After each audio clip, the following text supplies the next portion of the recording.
Recording in progress. Hi, Jazz Band. So this is my attempt at getting you more theory in our work with Tenor Madness. So we're going to talk about voice leading today and about thirds and sevenths and why we like them. I guess is kind of the way to do it. So in class, you should have gotten this voice leading sheet, and so you need that for this video.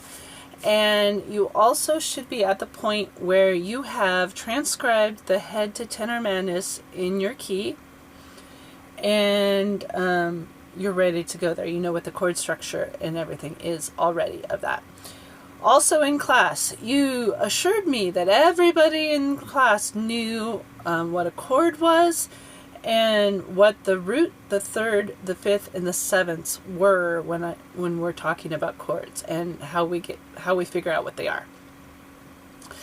If that is not true for you, and you just didn't want to say it in class, shoot me a message and help, or ask somebody else and figure it out. Because if you don't know what the thirds and the sevenths are, especially of each chord, you're going to really have a hard time understanding what I'm talking about. So I'm assuming from this video point that you in fact do know what all that is already.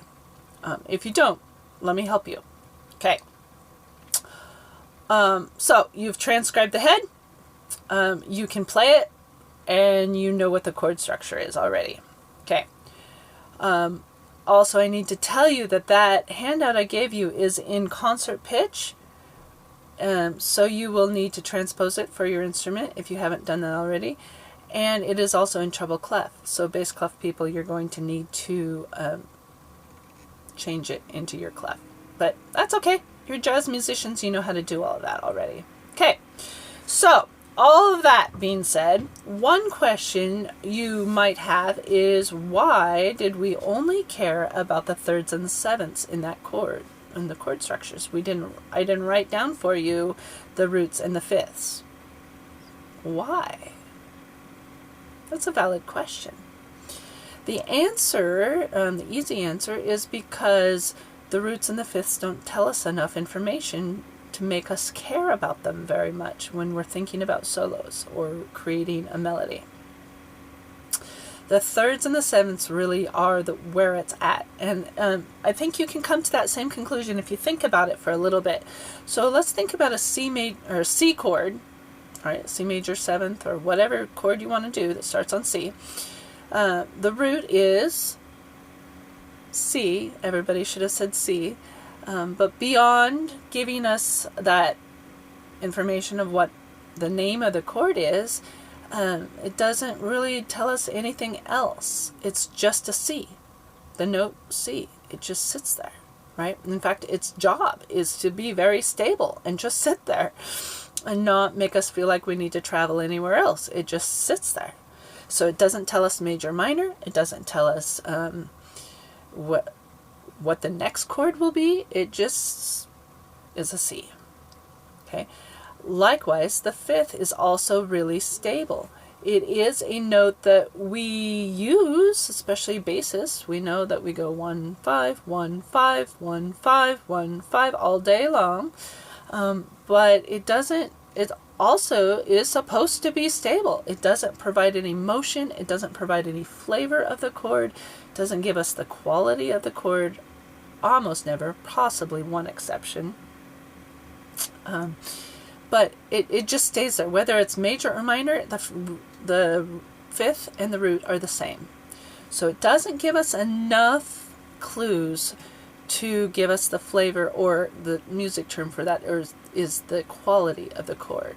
Okay, so the thirds and the sevenths are really what it's about as far as giving us the energy of the chord. If you're thinking about it like a stew or like a meal, if you have a big pot of something, just say chicken stock or something on the stove, and you have the choice between cayenne pepper and cinnamon, those things are very different. So it's going to take the meal in a whole different direction depending on which you choose. And that is the third and the seventh, right? So the third tells us whether it's major or minor. The seventh, it can be a major seventh, it can be a minor seventh, or, using the flat, whatever. It tells us a lot of information and changes how the chord feels and where it needs to go next. It provides that energy from moving from one place to the next. The root and the fifth simply do not do that. In fact, it is their job to not do that. It is their job to be the foundation upon which we can build the rest of the chord. So that is why we care about the thirds and the seventh. So if you're asked at a party, what are the most important notes in the chord? You're going to know, because you have this video. And you're going to know that the thirds and the sevenths are the money shots. That's where it's at. Okay. So now that we have that, we need to talk about voice leading a little bit. And what is it? And why do we care? Also, probably important. The answer to what it is simply writing for the voice. And this is a term that existed way before jazz. Basically, since music has been created, people realize that if you have some voices in a choir, and say you're writing 4 pitches, you have the bass down here in tenor, alto, and soprano on top. They are singing one note, right? And they need to get to the next chord. And you have to decide what note to give them in the next measure. Okay? The answer is they can sing any note that is in the chord.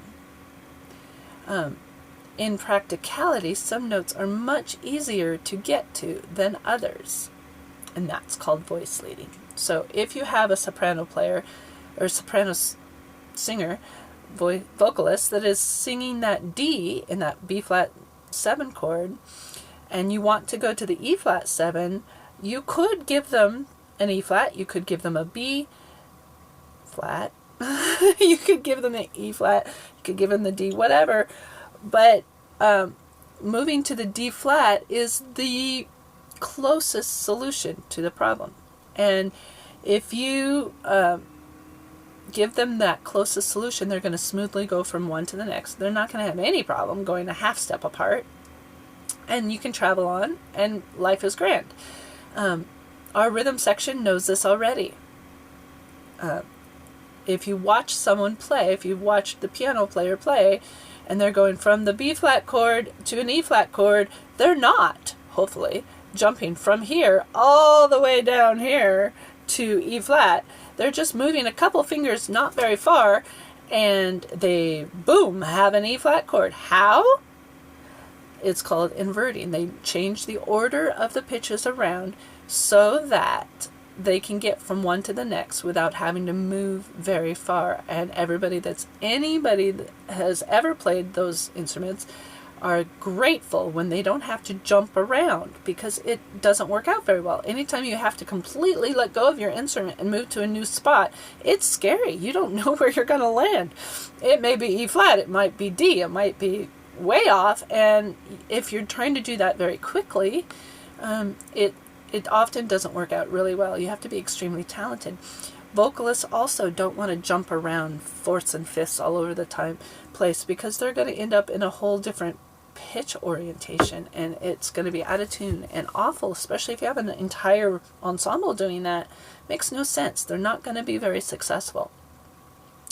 So in voice leading, we just really want to create smooth lines between the voices so that they can focus on something else. Smooth equals groove for our purposes.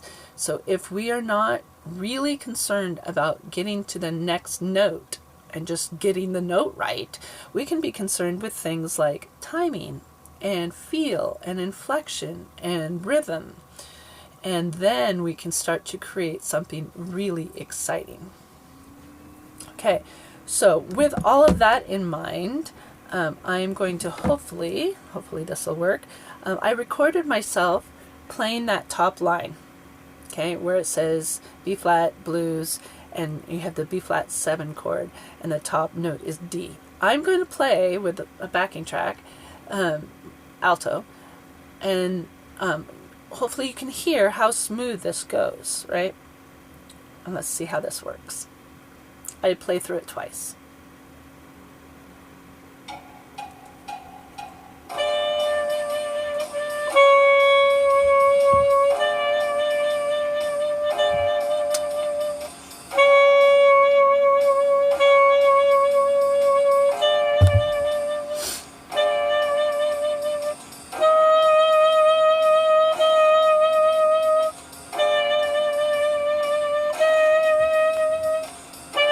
Beginning.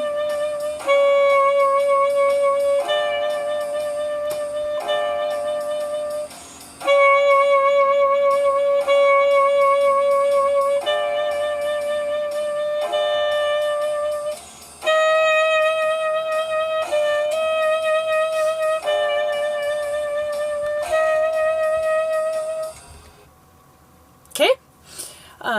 Hopefully all that tech worked. That's the part I've been having trouble with on this video series. And so you can hear, I hope, the alto sax just goes from one note to the next very smoothly, except for when I messed up at the end. And I didn't have to jump around. It was easy. Now that you have that kind of in your ear, the second example is I'll go through it one more time, just one chorus, and then I'm going to play the head. And I would like you to listen and be able to figure out that, yes, Sonny Rollins understood voice leading, and he knew what he was doing when he created this melody.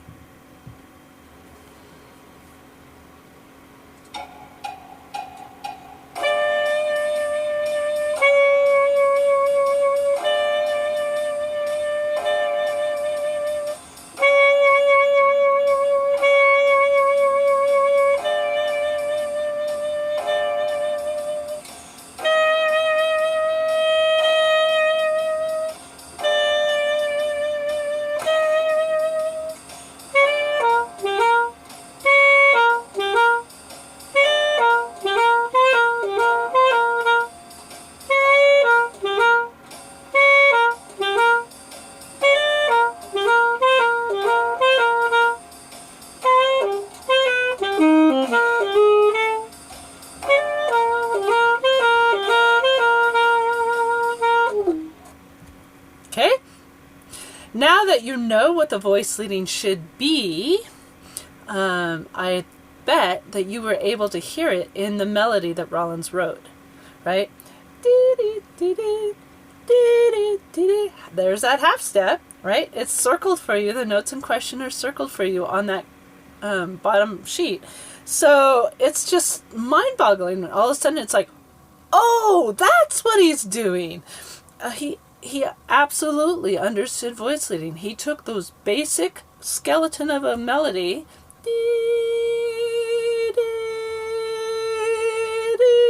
and decorated it.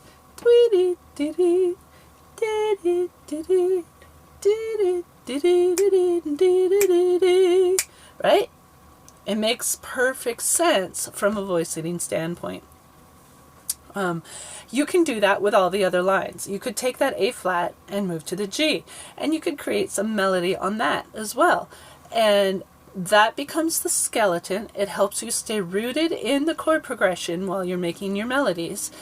And then you can just decorate those chords, and you know where you're going to because it's already written down. You understand the skeleton of it. One other thing that I just think is super cool, I'd like to draw your attention to. It's kind of extra, but it's cool. Take a look at that C minor 7th, and hopefully I can back this up to that spot.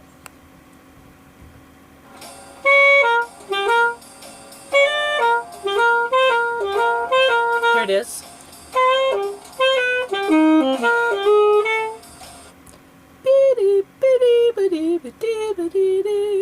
That is a cool line, and what he's done with it is he's not the first one to do this line. Bach did it a long time ago. It's the counter melody to Go Fight When also, so it's been around. It pops up everywhere.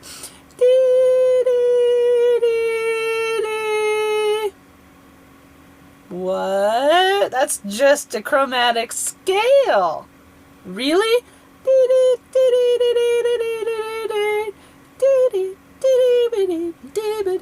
One more time.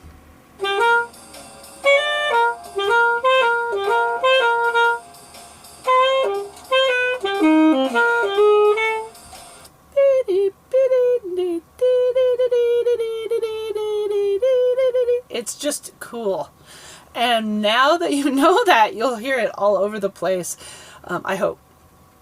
So hopefully you were able to hear the skeleton of those thirds and sevenths in Sonny Rollins' melody now, and those circles on the melody that I gave you should help you understand where those notes come from or go to or whatever, however you want to think about it. So what do I want you to take away from this video? I want you to understand why we care about thirds and sevenths more, possibly more than the roots and the fifths of the chords. Why are they important? Well, it's because they provide the quality of the chord and the energy that that chord provides. Why do we care if the voice leading is smooth? Why don't we want to jump around all over the places? Well, because smooth equals groove. And if we don't have to think about getting the right notes so much, we can think about other things and actually create music. I hope that you can hear that skeleton, and I hope that you take some time to play through that and those whole notes and understand how to do that on your instrument. Even better if you can play it with the recording of Tenor Madness or create one like I did. And I hope that you can hear that skeleton in the head or the melody of Tenor Madness. And can play it against that melody. That would be really good too. So that is the point of this segment of our theory lessons with Tenor Madness. And I really hope that it helped. And I hope that it gave you some other things to think about when we get together again and we start messing around with this in our warm-up session. I would like to hear in your solos that you understand voice leading and that you understand why thirds and sevenths are important, and also that you understand where you are in the chord progression. Most of you, I think, follow pretty well, but I think sometimes we forget where we are and we're on the wrong chord when we're soloing. And that's always a little awkward because then it doesn't seem to line up right or fit and nobody quite knows what's going on. And that doesn't create music. It creates some anxiety, really. So that's your job for this week, is to make sure you understand thirds and sevenths and can hear them and play them in that melody. So that's it. Thanks for watching this. It really does make it better if you actually watch what I send out. I'm sorry if the audio is poor. I'm working on it, I promise. Until then, good luck on your soloing.